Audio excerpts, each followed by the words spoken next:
So welcome back, guys. Today we're just going to look at some interior photography. So I'm just going to go through some images I've done in a couple of different locations. One being a very sort of small kitchen, very Bijou, a larger kitchen which is slightly darker, and then an open plan kitchen with plenty of light, and just showing you sort of like what I do in general. So with this first image, this obviously is a very sort of small average family kitchen. So what most people do is they sort of just do sort of the wide shots, and then that's normally it.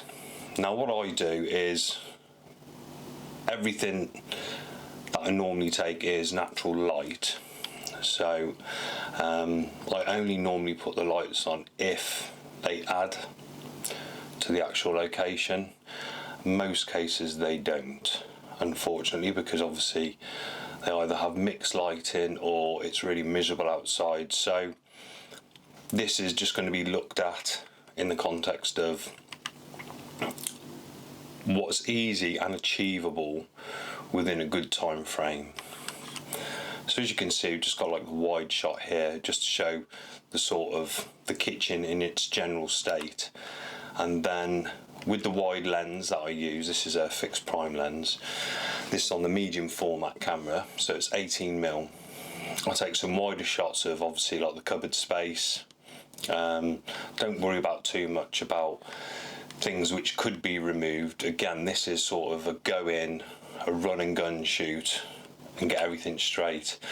So the next shot, so again, wide shot showing the cooker. And again, you know, I think I've added a gradient on the right hand side of this image in Lightroom just to brighten it up slightly, but not too much. Again, the human eye will look at this stuff and it will see and understand that, you know, that is slightly darker. I wouldn't worry too much about, you know, taking light in and shooting flash, off camera flash and bouncing it. It just doesn't need that. And again here, I think the window was slightly overexposed, so I've just reined it in slightly, but it's just a basic colour grade, straightening up the lines, and that's it. You know, the cupboard space in the bottom corner there is quite dark, but you know, it looks natural, and that's what it is. It looks natural. If it was lit up and we balance this image completely, although yeah, it would look very nice, it would be completely fake and curated, which is not what we're there to do.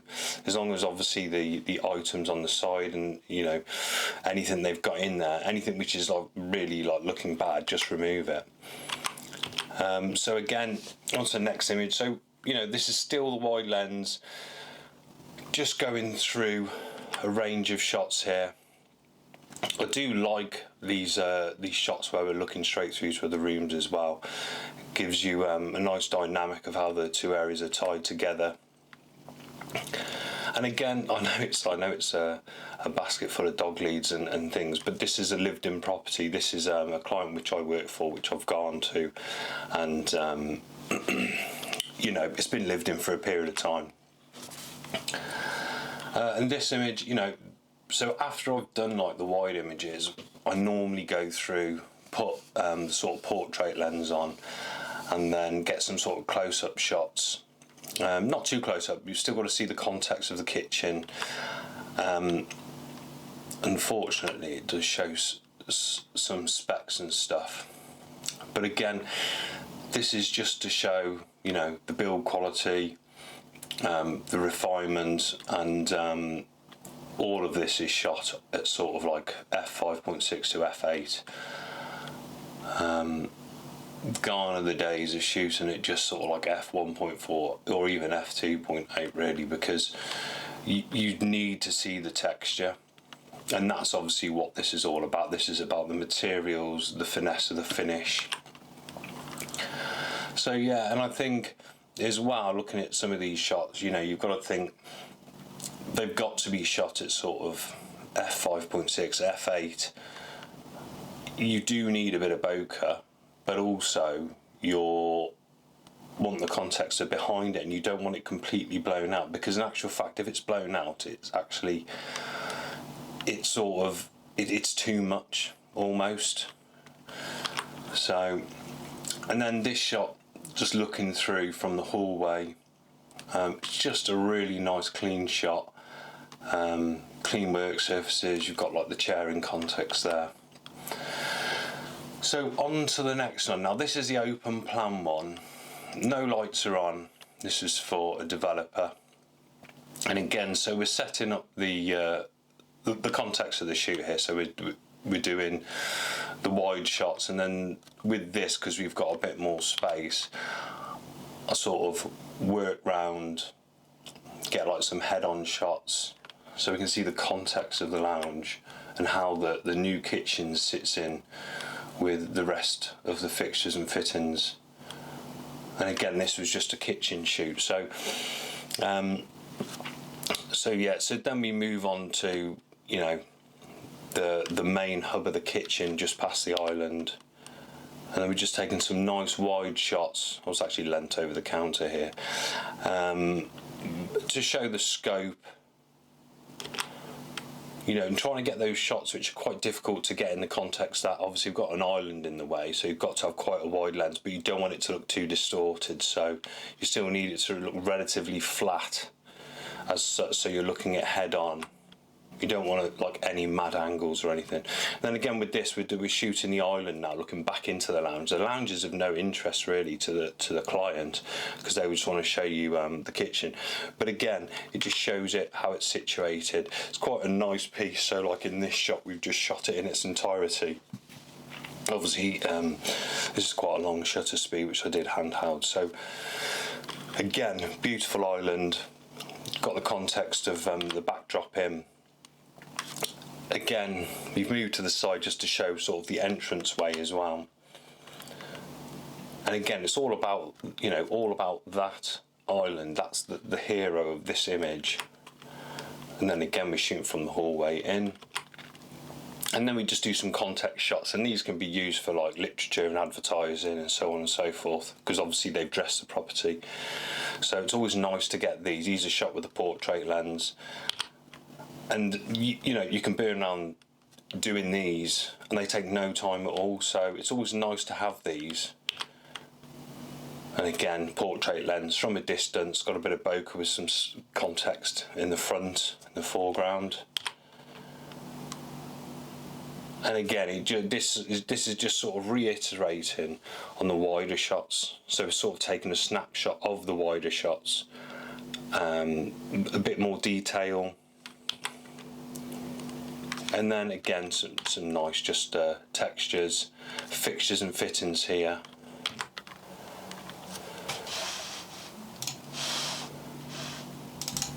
And then we'll move on to the darker kitchen. So with this one, the lighting in there, obviously it's very beautiful, but I think it was like a warm white, unfortunately.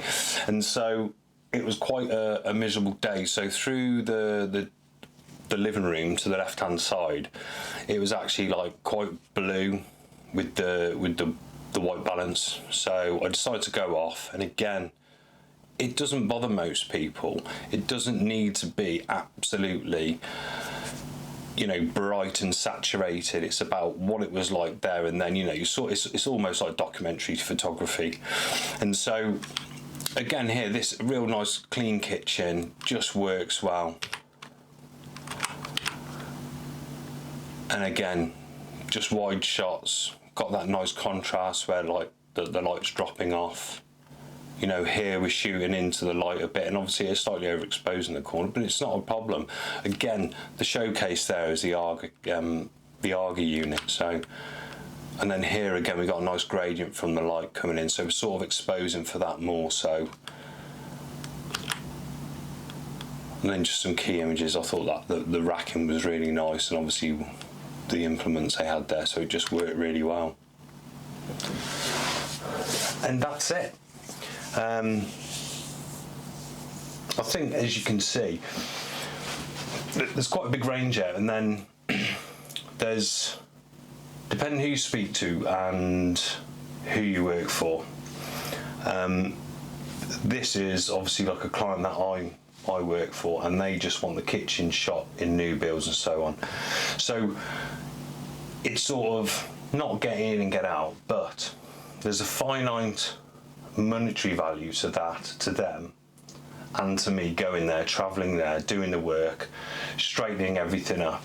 So when you're doing big commercial property, so for instance, if it was like you were working for, say, Mitchell and Butler, like the pubs, and you were doing some of their like big hospitality pubs, they would pay for you to go there, take studio lighting, and you know they want that. They want it bounced off in like sections of the pub shot, lit properly, and then blended in.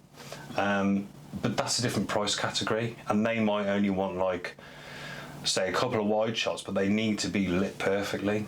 But then in the other case, you might get an independent pub who just wants shots, and it'll be like similar to that. So go in there and you utilise the light which is in there as best you can. And obviously, if it is dark, you might have to use a tripod. I never do. I will use the ISO and the IBIS function and just sort of do it all handheld. But it can be done, and then obviously afterwards with the Lightroom, apart from straightening things and doing the colour grade, which you know doesn't take long at all, is just using the gradient tool on like really dark corners, bringing that in and then just brightening it a bit. And it's more so to balance the shadows out, not to completely blow them out or make them as bright as possible. It's just balancing them so the blacks aren't clipped, the highlights as best you can, try not to clip them, but it's just about balancing.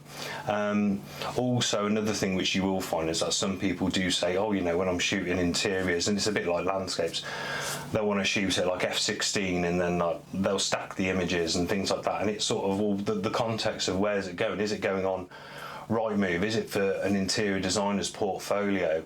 It doesn't need to be fully in focus. Yes, it needs to be shot at, you know, f4 up sort of thing, and you know, depending if you're shooting wide or a portrait lens. But where's it going to be? It's going to be on the website, so the resolution is going to be 72 dpi. It's going to be 1024 pixels, or maybe 1920.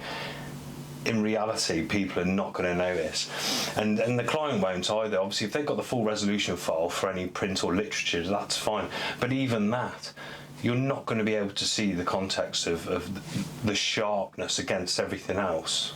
So if the units are in focus but the tap's slightly out of focus, as long as you can see it's a tap, it's not going to be an issue. So I think it's just a good way to look at things, and I've tried to show you like 3 different ones. One obviously being slightly easier, which is the open plan, a tight kitchen where you can still get some really nice shots, and then sort of the darker kitchen where you've got like that fall off of light, but you can still make it work, and it's just about working with what you've got. Nothing was used fancy there. I was using my GFX 102, which obviously is a big medium format camera, but you know, I do use my R5 Canon as well for these, depending on what it is and how many I've got in the day. So that's it really. So anyway, it's worth a look. Comment below and everything. All my affiliate links like usual, and I will see you next time.